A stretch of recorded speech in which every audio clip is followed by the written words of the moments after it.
Tower Mangrove Forest Park, Kota Langsa. Bangunan setinggi 62 meter dengan 7 tingkat yang bergulir itu dikabarkan telah menelan biaya puluhan miliar rupiah, sehingga terlihat sangat eksotis. Pencapaian itu tidak terlepas dari ide kreatif dan karya tangan dingin sang maestro taman, yaitu Wali Kota Langsa.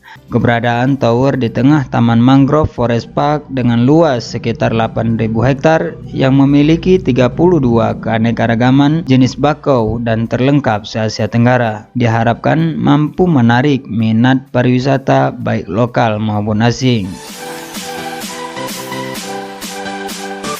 Destinasi ini disebut Menteri Pariwisata dan Ekonomi Kreatif Sandiaga Salahuddin Uno setelah melakukan peresmian pada Jumat 15 April 2022 sebagai destinasi berskala internasional dikarenakan termasuk kawasan hutan bakau terbesar di Asia Tenggara.